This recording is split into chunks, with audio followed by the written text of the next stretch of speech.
Dream big, never stop dreaming, because you can do whatever that you want as long as you believe in your dreams. Welcome to the Dare to Dream Productions podcast. I'm your host, Bridget Johnson, and today we will be focusing on creating your first feature film and advice for getting your film off the ground.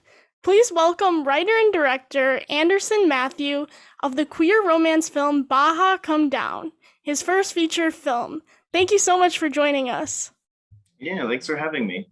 So can you please start off by introducing the film and to tell us a little bit more about the plot? Sure, yeah. Baja Come Down, it's about two women who they go on a road trip to Mexico in kind of an attempt to avoid the disintegration of their relationship or save their relationship, whichever way you want to spin it. So that's the general, I guess, log line. But yeah, it's kind of like, it's a road trip film, like follows these two women on the road in Mexico with their cat and kind of exploring these moments of intimacy and tenderness, and then also like feelings of separation and isolation, and kind of how this push-pull back and forth between these two people in this relationship that feels like it's at the end, but they aren't ready to let go yet. So, and it's a question of kind of like, where will it go? Like, what will happen next? So, why did you decide to tell this story with two queer women? It was the initial idea I had. I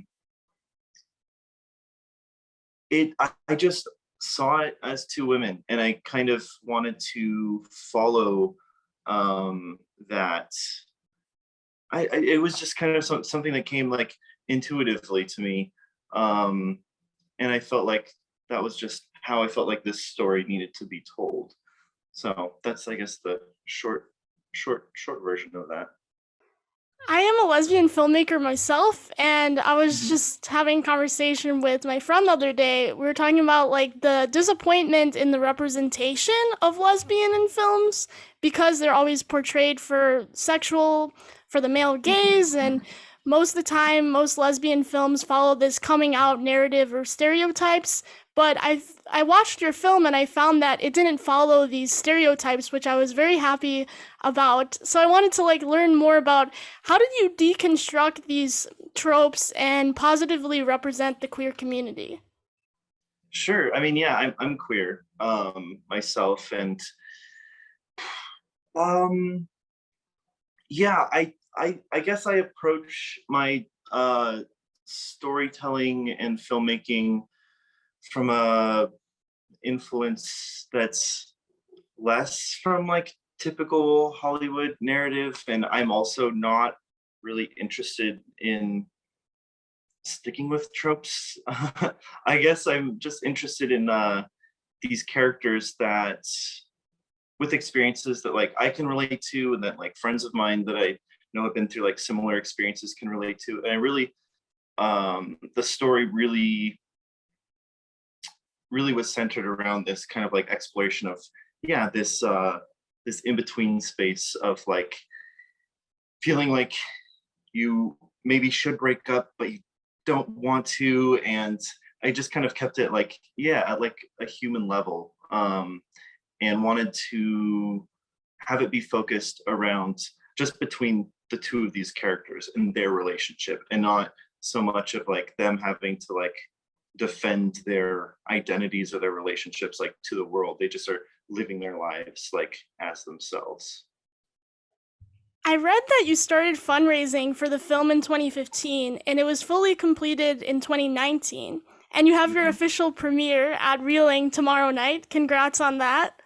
Thank you. Can you talk about some of the challenges you faced getting it made and how you overcame them? Sure, man. I guess from the pre-production level, like just getting funding, like we did raise our initial production funds through doing a Kickstarter. We raised around $15,000, which was, friends, family, coworkers, like of mine, of the producer of the cast, we kind of just shared it with everyone and really ran like this 30-day Kickstarter campaign, which was quite the challenge. It was like every day was pretty much a full-time job, like contacting people, trying to get people even to donate like $5 if you can, because the more people that donate, the more chance that like other people be like, oh, a lot of people like are supporting this film, then it'll kind of create a momentum, you know? So the funding itself was like definitely difficult, but then what, as an independent low budget film, yes, producing the film itself, shooting it, like there were a lot of challenges, but kind of what surprised me is this being my first feature was in post-production, because we were very low budget, like we used all the money we raised in the production plus a bit more, like my producer and I, you know, put in our own money into it. And then all the post-production, you know, we signed up for some grants and we tried to get some other funding opportunities. Nothing really came through. So it took us, like you said, like a few years to finish this film because we were self-funding it along the way in post-production. So it's like, you know, we pay the sound designer when we can, we, you know, the colorist when we can, when we get to that point. And so it's a longer drawn out process. So there's like a lot of patience involved at times and then also like, you know, with other people's schedule. And man, I feel like there's so many stories like that I could tell, but I guess maybe one like on set was just like I've done a lot of short films and experimental films and other short form things, but this is definitely one of the larger productions that it was a very small production. There's like 10 people like on set for the most part of it, but you know, we shot for a good I think 11 days for the principal photography. Then we had some pickup days later, but just like shooting that whole like initial like the production in principal photography, it was a lot of like stamina that you have to like really be like focused and working and balancing everything, like not just creatively, but also like we were in Mexico for the majority of the shoot, and there were several people on our cast and crew that have been to Mexico before or were Mexican, but there were also several people on our crew who this was their first time like in Mexico. And so it was a lot of like challenges with just you know, being on the road. We also shot it largely in chronological order, and just having all of our gear like with us, and having to kind of manage like, yeah, I don't know, everything, schedules, everything, but creatively like keeping like really focused, and not like letting like things like slip away from you. I don't know, it was a challenge, like as like a first like longer form like sort of production to be like the director of, to kind of just balance all these things. And it was like on the I think second or third day when we were in Mexico, I like woke up one morning and I felt like I had already been through so much, like just through the production. I felt like a changed person already. I was like, oh, I've grown already in like the first like 4 or so days of like producing this film, because there was just like so many things like thrown at us that we had to, you know, get through and deal with and balance and point into a positive like creative direction. So there's some answers for you. That's amazing though. 11 days, that's so fast. We had like 3 more days of pickups like with the cast and crew like a few months later. Like we shot in April initially of 2016, and then we did our pickups in November of that year. And we did like 3 days with the cast, and then after we did that, my DP Ava Shore and I and one other person went on the road back down into Mexico and did like a lot of like B-roll, like landscape like shots, went back to the locations, did some inserts and things like that. So that was another like 5 or 6 days that it was just like on our own without the whole crew and without the cast. It was actually, the whole production was enjoyable for many different reasons, but that was one of my favorite parts, was just to like be there, like just with the landscape, like chasing light and like going to film like at the volcanoes and on the beach, and how the landscape kind of like even changed between the spring and the fall when we shot was really interesting. But yeah, so total, I think it was closer to maybe 18 days or 17 or 18 days, like in total, including like the second unit type stuff. But yeah, principal photography was like 11 days or so. Yeah. The landscape was very beautiful, and the one shot that really stuck out to me was the one of they're like at that restaurant, and there's a painting of that mountain, and then you see it, and I love that. That was so smart and clever.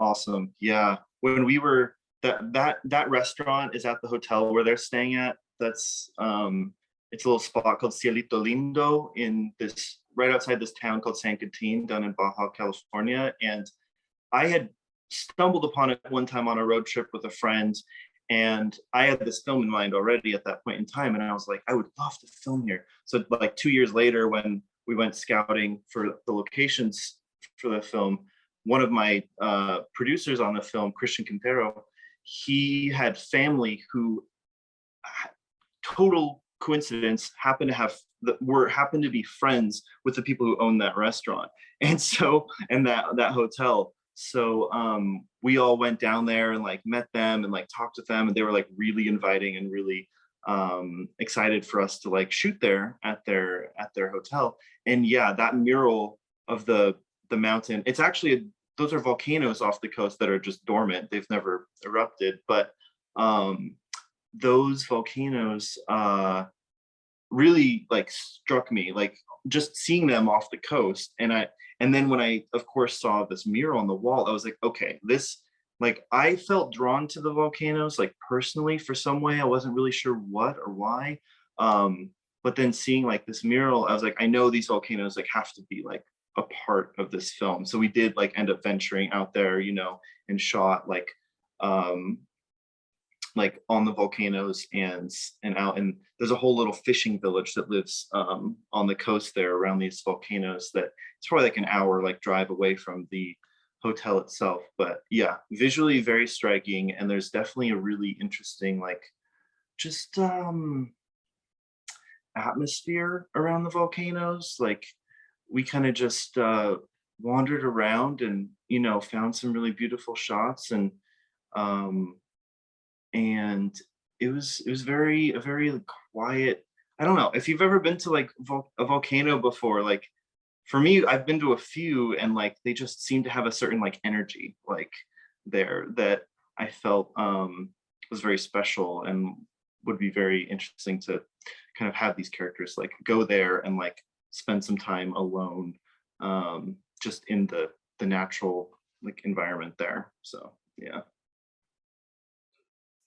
So I'm also a filmmaker, and one of my goals is to make a feature. So that's why I wanted to talk to someone who's done their first feature. And my goal is to do it in 5 years. And I've heard it takes many years to get features done. Do you have any advice on how to speed up this process? I guess yeah, if you can secure funding, that is, and like that's so difficult because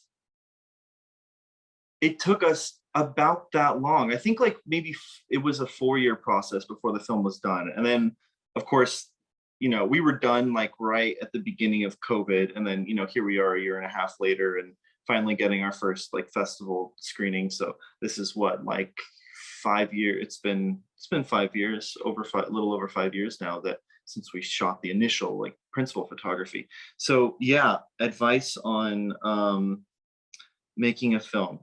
I think I want to say this film would have been easier to make if we had more money, because we would have been able to, you know, pay people faster and like have people like stick to like tighter schedules. Having a post-production supervisor probably would have helped as well. It was really just me and my producer that were kind of running the show in post-production.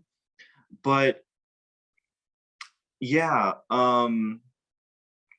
also like really having people that you can work with, that you trust their creative instincts, and that you know that they have the you know, the abilities to like, you trust their abilities, and you trust that their sensibilities and their work ethics like will really play a positive role like in the filmmaking process, and working with people that you enjoy working with, because that is like a very important thing.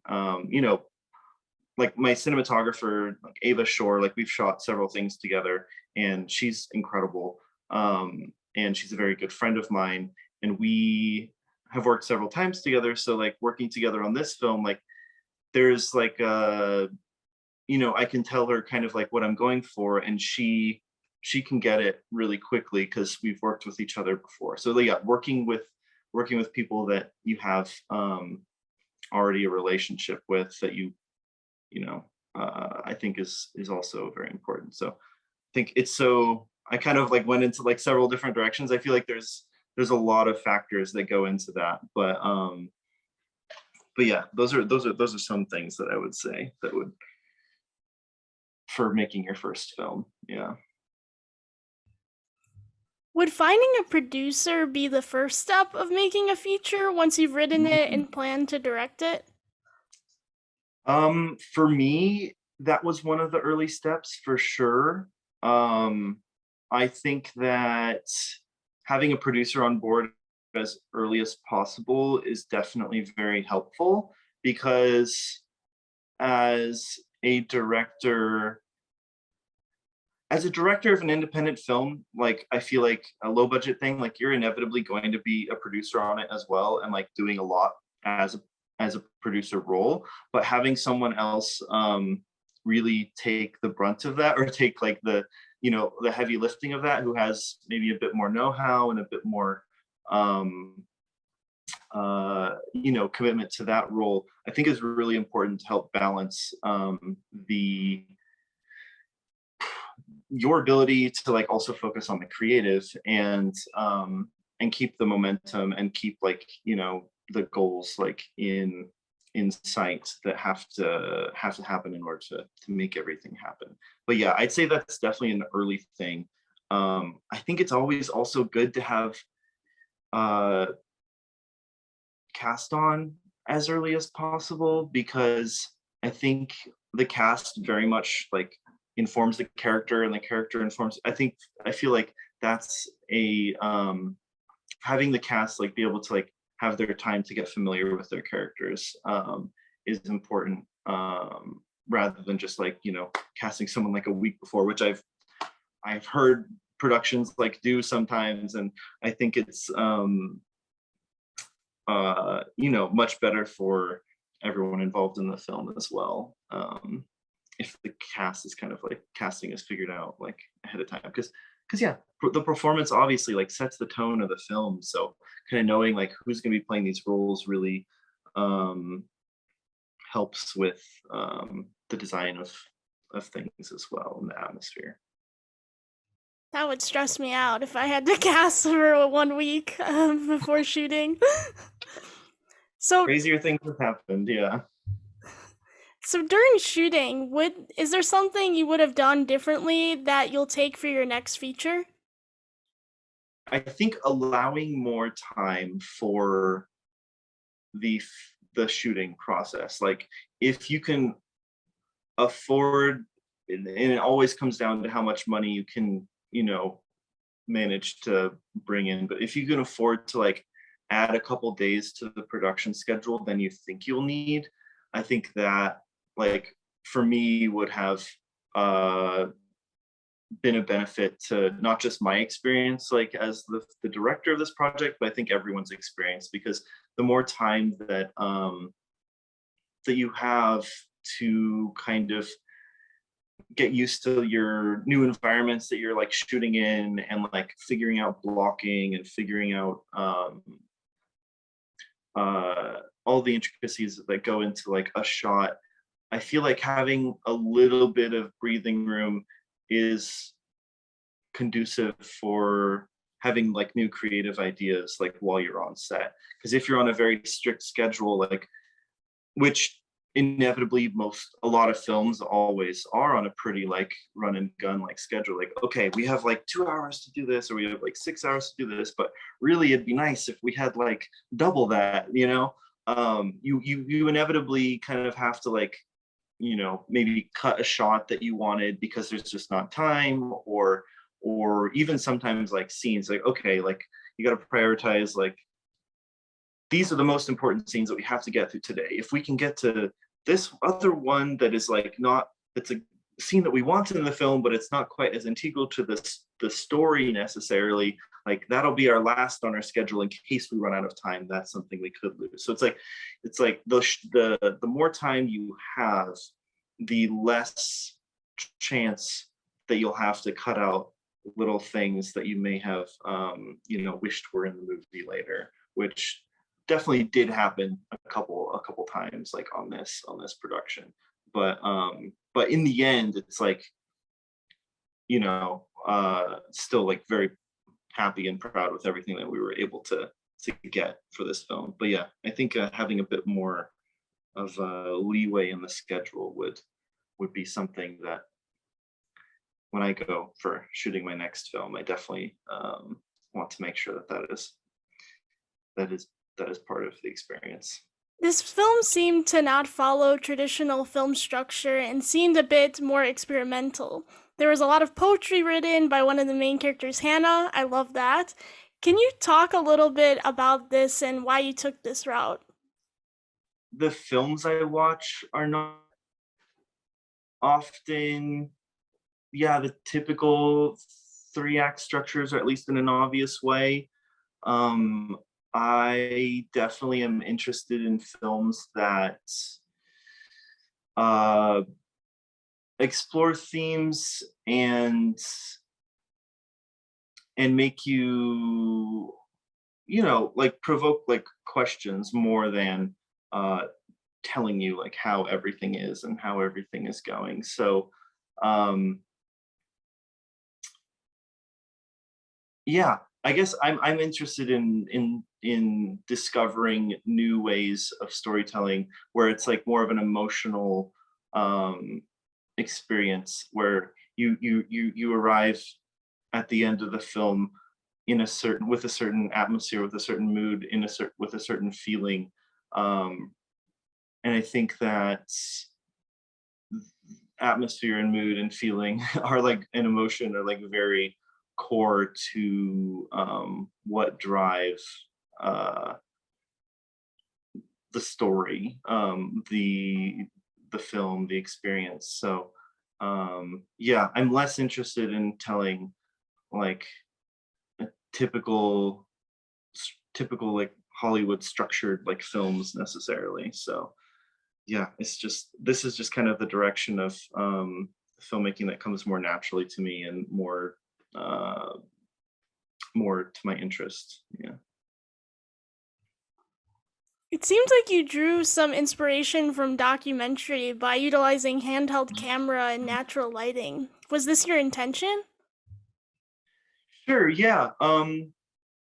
Yeah. Also, yeah, we definitely had a lot of references of like kinds of different films that we kind of we pointed to, like my cinematographer and I, before like approaching this film. Definitely like the kind of cinema verite like aspect of it at times, yeah, was intentional. And I think also being a small production with a, you know, limited budget and limited schedule also informed some of the decisions we made with our you know, what kind of equipment we could have, what kind of equipment we could like have on the road with us. and like not all the locations, but there were several of the locations where we, had very short amount of time that we were able to be there, so we needed to shoot in an efficient way. So the kind of the nature of the production also informed like when we just didn't have time to like set up a tripod or the Steadicam or anything like that, and we had to do things more handheld. So it's kind of a mix of what the situation like dictates, and you're like, okay, like this is like our situation, like how can we shoot this like in this limited amount of time that we have in a way that is reflects the emotions of the characters and like the overall like feeling that we want the film to have. But yeah, so the documentary kind of aspects to it, I think, came natural to the nature of us shooting a film on the road like this. The dialogue was also very natural, and I was wondering if you gave the actors freedom to play, or the actors had time to improvise, or did they follow a concrete script? There was a script, but I definitely